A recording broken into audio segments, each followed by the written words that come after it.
सूरत अल-बक़रा पारा नंबर 2 यानी द्विम सिपारा रुकू नंबर 1 यानी अव्वल रुकू आयत नंबर 144 यानी यौसल और सलूर सलवेक्तम नंबर आयत मुबारक दिन माक़बल आयत करीमती अल्लाह ताला को फरमाए कि ए मुसलमान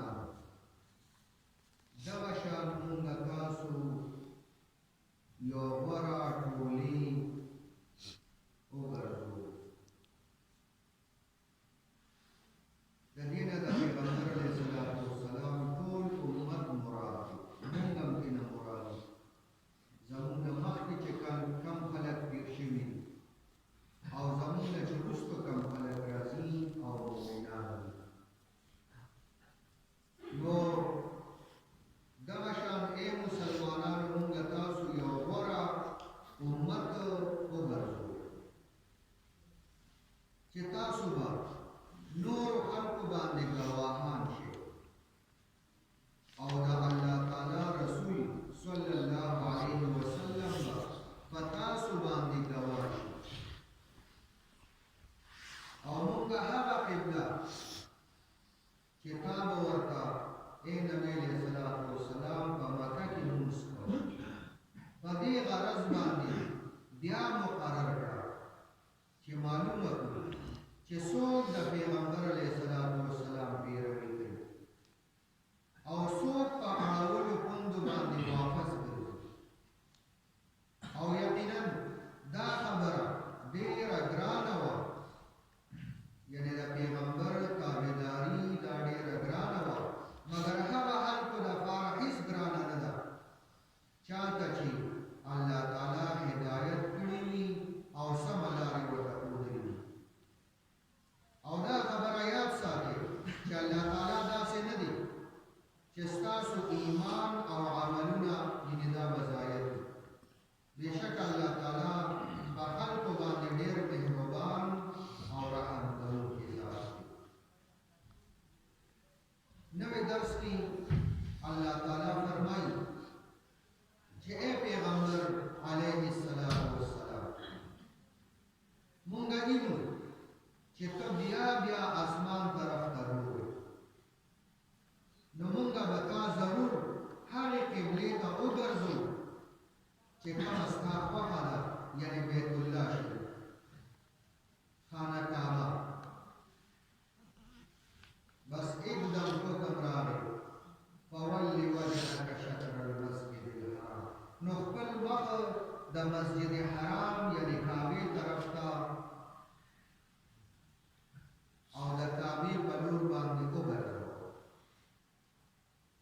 और ए मुसलमानान हर जे के चिता सुइए नु द मस्जिद हराम यानी काबे तरफ का महकवे द मानज़ का हालत और कम हल को तच किताब वर्गड़े शबरी तौरात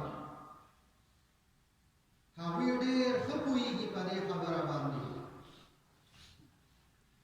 कि दादा क़िबले बदलेदल दादा हावी दरब द तरफ ना बिल्कुल बरहक खबर दा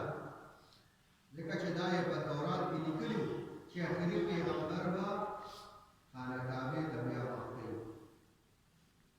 और अल्लाह ताला दा हम सना बेखबर नदी कम जल्दी करे दुई के कम अमलुना और कम कारुना कई दहामेना अल्लाह ताला ना खबर नदी तफसीर इब्न कसीर लिखी कि हज़रत इब्न अब्बास रज़ी अल्लाहु अन्हु फरमाई कि कुरान पाक की अव्वल नस्खा द क़िबले बदले दो हुक्म यानी कमा मनसूख आयत चिरागली नुहागा द बैतुल मुक़द्दस न हुक्म रागे बैतुल्लाह शरीफ बदले दल दा हुक्म दारुल बिया پیغمبر علیه الصلاۃ والسلام مدینه منورې ته چې هجرت وکړ نو د هغه ځای اکثر خلک اوسېدونکي دا یهودیان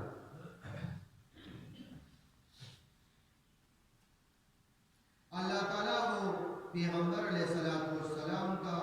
د بیت المقدس ته د مخ کولو حکم کړی نو یهودیان په دې باندې ډېر خوشحال مسلمانانو 14 یا 19 میاشتې بیت المقدس طرف ته منځونه کړي لیکن د پیغمبر علیه الصلاۃ والسلام چاهت او خوښه دا وه چې قبله زمونږه قبله ابراهیمي شي او پیغمبر علیه الصلاۃ والسلام په دې انتظار باندې چې مانځه کې به هم اسمان طرف ته مخ اوچته آخر چې الله تعالی حکم راولېږ او دا آیات مبارکه نازل شوه په دې باندې یهودیانو بیا اعتراضونه کړل چې دا څنګه دین دی او دا څنګه ملت دی چې کله یو طرف ته مخ کوي او کله بل طرف ته مخ کوي نو الله تعالی وفرمایل چې مشرق او مغرب ټول د الله تعالی طرفونه دي او چې الله تعالی کوم طرف ته د مخ کولو حکم کوي هغه طرف ته مخ کول پکار دي او د الله تعالی حکم منل پکار دي دا مشرق او مغرب دا طرفونه چې کوم دي دې کې څه خاصیت نشته خو چې الله تعالی حکم وکړي نو بیا پکې خاصیت پیدا شي